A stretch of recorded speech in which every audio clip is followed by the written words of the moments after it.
Z100. It is Z100. Proud to have this man in the studio. Now, I was just introduced to you as Wally, which is your real name. Do I call you Wally? Do I call you Gotye? What would you prefer, sir? Wally's fun. Wally, welcome to Z100. Thanks, man. How are you? I'm good.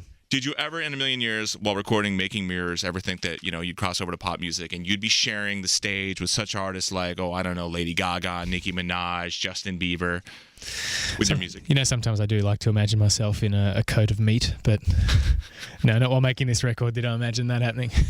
And here you are with all these people. You are now you're like the latest addition in like the food court at the mall. There's like everything else. And look, the Gotye stand just opened up, and there you are. And now you're bringing people into your music who would not have been exposed to your music. So that's good, right? Yeah, you definitely say that. Yeah, it's kind of strange, but it's exciting. Well, anytime you have a song that like reflects heartbreak, people are all about it. Like the single right now, so many people just pick that song as like representing their last relationship, which I have to say sorry for. You're apologizing for that? It's a weird thing. I don't know. I find people, they seem to have this kind of celebratory, this ecstatic response. It's like maybe it gives them something to relate to, I suppose. Now, how did the song come about? Did you how much of that was based on your own personal experience? And we're talking about somebody that I used to know, in case you don't know.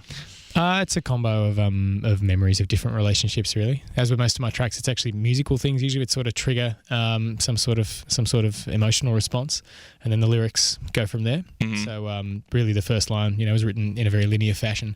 The first line just sort of set me off thinking about lots of different relationships I'd had in 15 years, and in different ways, just different points, just different little specific memories of different relationships. I kind of rolled into certain lines in the song, and then embellished. It's embellished reality. And the video for that song, if you're watching it at night by yourself, you need to hold someone's hand. It's like so vivid, and there's like arts and crafts, and you both are painted into the wall. Let's go to the concept of that video. When you were sitting down in the concept meeting, was the plan, let's make a video so unlike anything else that's like on TV or on YouTube or on anything else right now? Let's just go.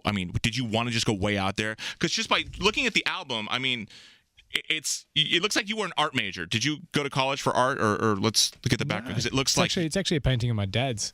No way. Yeah, he used to paint. He used to sort of dabble and with different materials. He'd paint with oil watercolor sometimes.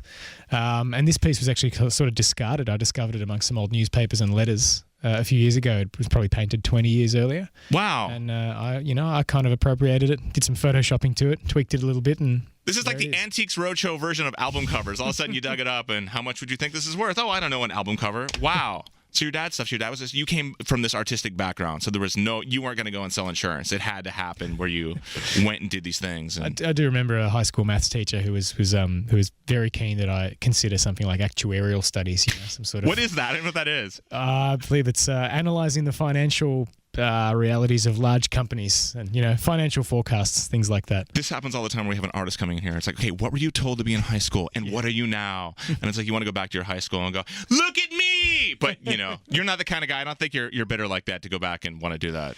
No, actually, I've been back to my high school a few times, but more just to the music department. Mm-hmm. So, catch up.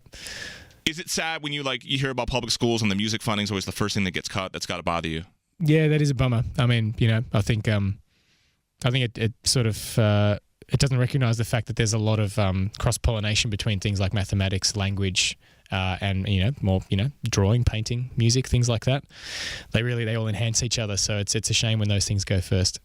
Now let's get a weekend for you here. You're out on the weekend. What do you enjoy doing in your free time? We know nothing about you. When you're not choosing random artwork that's was never supposed to see the light of day and recording. And what do you do? What are your guilty pleasure TV shows that you watch?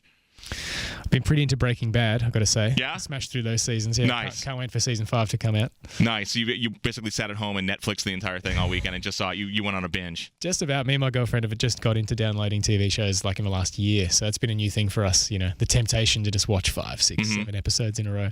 When you're recording, will you play stuff for her to gauge her opinion before you bring it to producers or other things like that? Definitely. You do? Yeah, I play it to her. I play to friends, and there's a guy I mix my records with named Frank Titaz. I play stuff to him and get sort of opinions. So. Are you the kind of guy that if you think you've done something fantastic and you get kind of a kind of response back, do you just want to punch a hole through a wall, or do you take that with a grain of salt? No, I'm always looking for responses like that. I guess I really take that on board when somebody says, you know, I don't really get that, or I'm not feeling it, or yeah, what are you trying to say with this? And if it's something where I think the intention's quite clear and somebody's telling me they don't understand it or they don't feel something that, you know, is anywhere in the ballpark of what I thought, you know, I was intending to achieve with it, then yeah, I'll take that on board and reconsider, I think.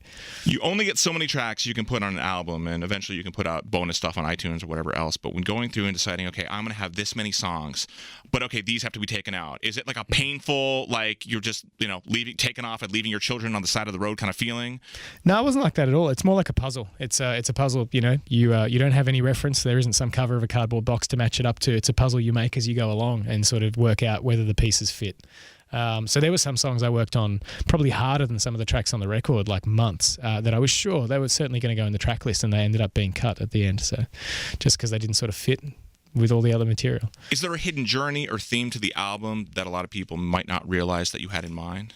I feel like in retrospect, I feel like I only discover that myself the way I make records, because each song is a little exploration, a little world that I spent a long time kind of living in. And so how they then get put together is something, again, that develops, and as a puzzle I kind of make up, you know, once there's a certain amount of material, I sort of work out what the possible journey is there. So for me, I don't know, I mean, there's sort of an arc to the record, I think. It's quite diverse, but it starts with more all the questions and challenges and sort of frustrated, dejected feelings that went into a lot of the songs at the top end of the record, and then there's a real pivot point in the middle and things get a bit more playful and open up, and I think there's maybe some resolution, or yeah. Sure. So it's like each album is a galaxy in the universe of your career.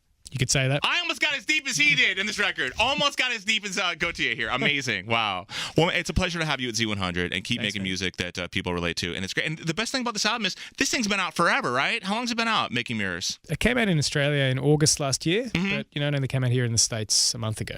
The most successful albums seem to be the ones that kind of like bubble up and resonate, and like, you know, it's word of mouth and stuff like that, and buzz online. More and more people get exposed to it. And of course, best way, you know, I think hitting Z100 always helps, right? So, yeah. Undoubtedly. A pleasure, Wally. Thank you so much for coming by here. Thanks, JJ.